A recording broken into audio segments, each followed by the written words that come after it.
What's up, friends? Let's talk about Legendborn. I haven't finished it. I'm probably about a quarter through. Wait. Yeah, I'm only on page 132.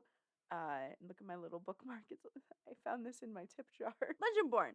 Oh my goodness. So I picked it up last year thinking, okay, this might be like for me right now. I have blood marked, all that fun stuff. And I ended up putting it down because I was like, not now. I know I will enjoy it eventually, but I need something that isn't YA. And if you don't know, I have been going through my shelves and going through all the books that I haven't read in a really long time that have been on there. And I'm like, okay, am I actually going to read this? Or should I give this a shot and see if it's actually good and then like decide if I'm going to keep it or not? After that, I was like, okay, well, what do I read now? Legendborn popped out of my shelf and I'm like, okay, like I put it down a while ago. Let's see if I can find where I left off. I basically found where I left off. It was probably around page like 30 or something. And I am freaking hooked. I love the story. I love the message. I am loving just the in-depth stuff that happens in all this. So much has happened since I last talked about this book. I am near the end. Like, I started flipping through and I'm like, wow, that acknowledgement and author's note is actually like really big. So I'm really, really close to the end. I just hit a part where I think like I'm gonna bawl my eyes out and my makeup looks good. So I'm gonna go ahead and do this now before I bawl my eyes out. As I predicted, I don't like the love triangle.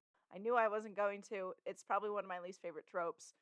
I don't like it because it's like there's no reason why she should also be attracted to Cell other than the fact that he is from uh, a succubi lineage, I guess. Otherwise, you could just be good buds with him. Like, that would have been so much better if they could just learn how to be good friends. As for the rest of the book, love it. Love the action sequences. She does feel a bit like, I don't want to say she's Mary Sue-ish because she's not. In her abilities, she kind of is. Because of course she's getting out of losing. She got out of losing the third trial, the combat trial. She's done very well or fairly well in the other two trials, even with the whole thing with the Hell Foxes. And even with the Hell Foxes, of course, she was able to save herself in a granted, in a very traumatic way, but she was able to save herself, or her magic was able to.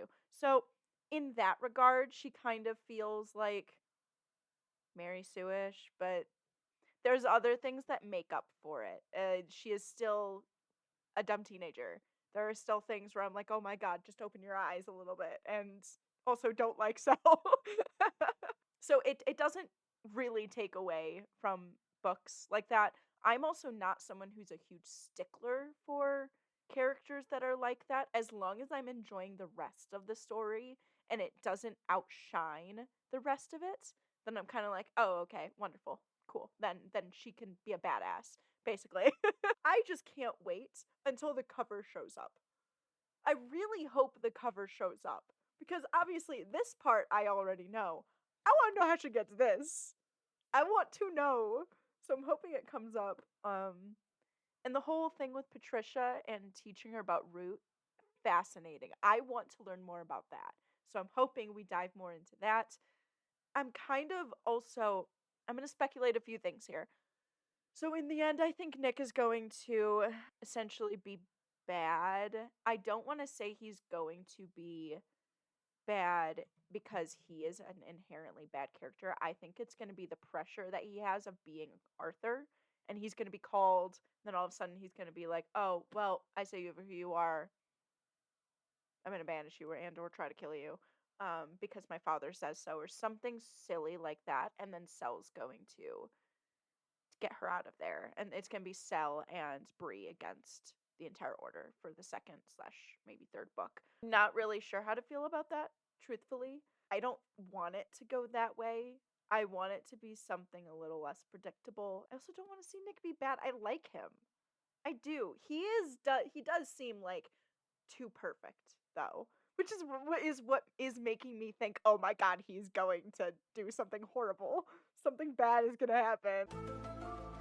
As for all of like the little things about Bree's mother and stuff, obviously I'm out of parts that is going to be very, very detrimental to the story. And so she's going to reveal a lot of things.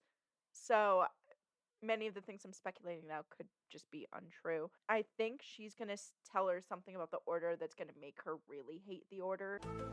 I feel like she cares about a lot of these characters in the Order, or a lot of these kids that are in there basically against their will, because that's who their lineage is. So I'm hoping we see more of the magic in the next book. So yeah, I'm gonna go bawl my eyes out, and I will get back to you. Hey, who left this ball? Nick's dad is a dick. I haven't finished it, by the way. There's the whole fighting in the cavern, and then Nick can't seem to pull Excalibur from the stone. And before I started talking about the book, I was probably like not even halfway through. I was thinking, like on the cover of Bloodmarked, it looks like she's wielding Excalibur. Like it looks like she's wielding it.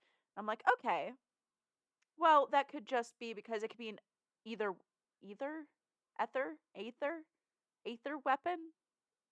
I can say things. It could just be one of those because she becomes Nick's squire. It could have been that.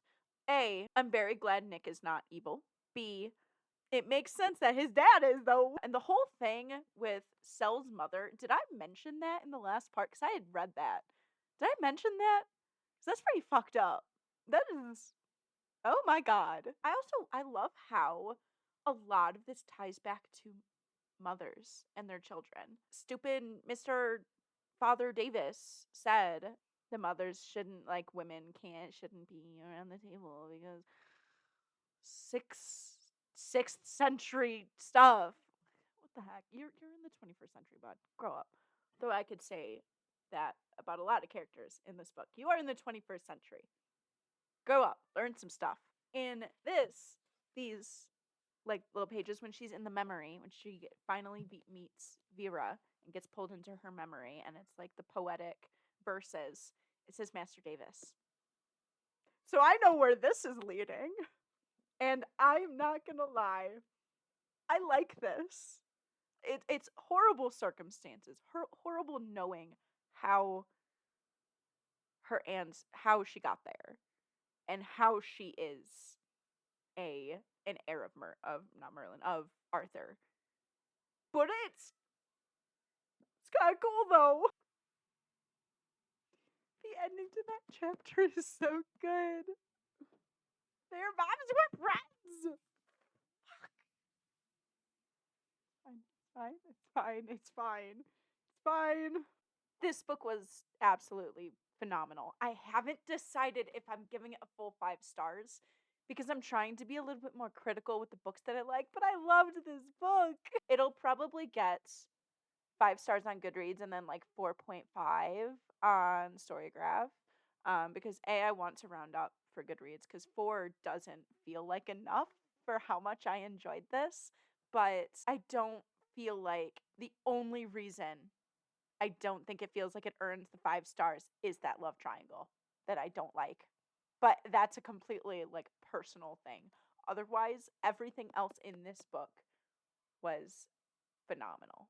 I honestly think my favorite thing about it was the magic system. Just the divide between the two different types of magic, between the Order's magic as well as the root magic, and the fact that Bree made that decision to go with both of them was exactly what I wanted. I didn't want her to just choose one or the other. I feel like she obviously had ties to both of them, which is what made it so good.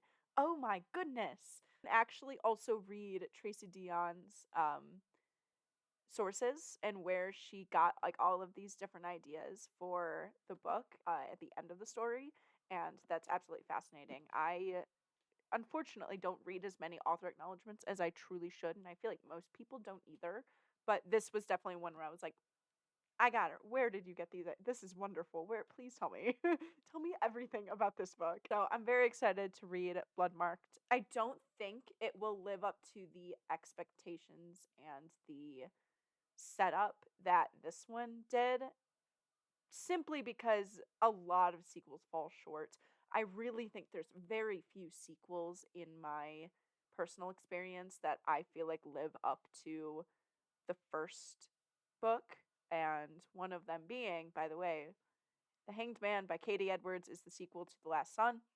It, I think, is probably the best out of that entire trilogy. So, thank you all for watching. I hope you enjoyed. What should I read next? I have so many. I have so many options. Seriously, let me know what I should read next if I enjoyed this. Hope you guys have a great day. I'll see you guys later. Bye, guys.